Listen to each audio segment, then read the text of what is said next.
Texas is redistricting. We're in a lawsuit right now about a redistricting of 5 different districts. Now, we talked about redistricting, more and more people moving here to Texas, Texas getting more representation, right? Getting more congressmen and women. And here's the thing, why is that important? Well, it's important for a number of reasons, right? More of the ideas of Texas are going to the House, right? Of those 435 members of the House, more of them are going to be from Texas, right? 38 now, right? Every state only has two senators, okay? So it's kind of like we're going back to that, 11th grade class. Every state only has 2 senators, but the House is based on population. So as your population grows, you get more representation. As your population shrinks, you get less representation. And so the number of congressmen that you have from your particular state is based on your population.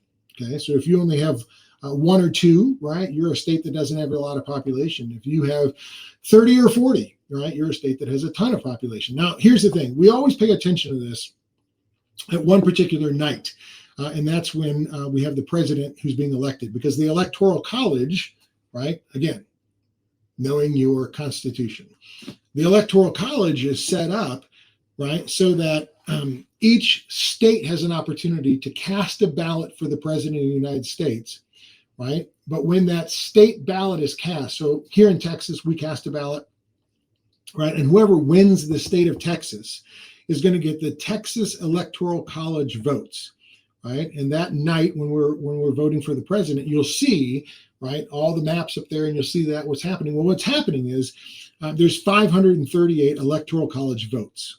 Okay, 538 Electoral College votes. Where do those Electoral College votes come from? Well, they're a representation of the 435 members of Congress, the 100 members of the Senate, and then the 3 Electoral College votes, because that's 535, but there's 538. So where are those extra 3? Those extra 3 is the District of Columbia. Okay, the District of Columbia is not a state.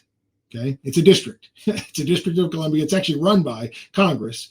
They do have a mayor, but the District of Columbia gets 3 Electoral College votes based on the idea that if they were a state, they'd have 2 senators and they'd have 1 congressman. Okay, so there's 535. So how do you become president of the United States? Is you get a majority of the 535 Electoral College votes, right? So basically, you take 535, you divide it in half, you get 269. Right? And if each person got 269, you'd have a tie. And so you need 270 Electoral College votes to win. So whoever gets the first person to get to 270 Electoral College votes is the president of the United States. Well, here's the deal, right? Those, right, Electoral College votes, right, are coming from those congressional seats, right? And whether they're Republican or Democrat, right, is going to have an influence in the House, right, that whole time. And so just understand, right, super, super important. And so Texas right now is redistricting, and we're looking at 5 of those districts, redrawing some of the lines, right? And Republicans are in power. And so they're firming up that particular base to say, hey, we want more Republican representation because more and more Texans are voting in this particular way. And we want to reflect that when we send those 38 members to Congress. We want to reflect the views and the values of Texans. And here's what Texans are voting on. Here's what Texans are saying is important. Those now go right to Congress and they represent those, right? And it's going to have an impact not only every day that Congress is in session, but it's going to have an impact, right, on that Electoral College and when we vote for president. Well, here's the thing. California looked at this and they said, hey, we don't like that. And so they redistrict every 10 years based on their census, right? It's actually a state law that they have based on their census. Every 10 years they redistrict. Well, this is 2025, right? Obviously not a census year. And so what does California decide to do? Well, they decide to offer a proposition called Prop 50. You can see it on the screen if you're looking at it, right? Where they're going to redistrict 5 of their stronger Republican districts and make them more Democratic. So trying to counterbalance exactly what Texas is doing, right, by doing just the opposite in California. So again, right, think about this concept. Here's people in Texas voting a particular way, saying, these are the views and the values that we want here in Texas. And we want these particular people to represent us. And we want these particular people to go to Washington, D.C. and represent these particular views and values. And what do people in California say? They say, we don't like those views and values that you have in Texas. We don't care what you vote about in Texas. We want our views and values to be the dominant, not just here in California, but across the country. And so we're going to counter what you're doing in Texas, right, by taking those particular principles, right? We're going to counter, and we're going to have 5 congressional seats over here, right? And we're going to counter this move to the right by a move to the left. Now, here's the thing. That's an amazing concept, right? Because we talk about how California is trying to change Texas, and it's literally happening, right? So what we're doing here in Texas, and the people who have moved here, and the businesses that have come here, and the views and the values that are dominating, right, the landscape here in Texas, California, where people and businesses are moving away from, is saying, hey, how can we have influence? Well, we can have influence by countering what's happening in Texas.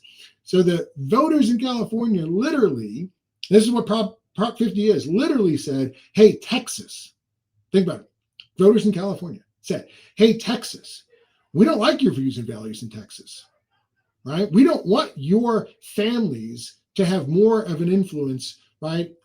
Have more money to control, right? We don't want you to build a wall, right? Making sure that only legal immigrants get in. We don't want you to protect human life, right? Because I'm telling you, right, abortion is illegal in the state of Texas, right? And the California voters are like, no, Texas, you don't have a right to decide those things on your own, right? We don't want your views and values to dominate the day for Texas and our country, and so we're going to counter it, right? And that proposition actually passed in California to try to California our Texas.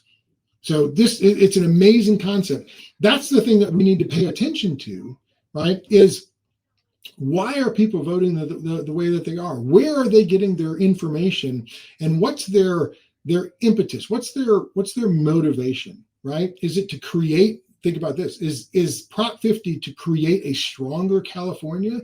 Did the voters of California go and say, how can we make California better? Or how can we counter what's successful and working in Texas with our views and values that isn't working here in California? That's what's happening, that you're seeing this, right? So that's what we're seeing across the country, right? As people are going to the ballot box.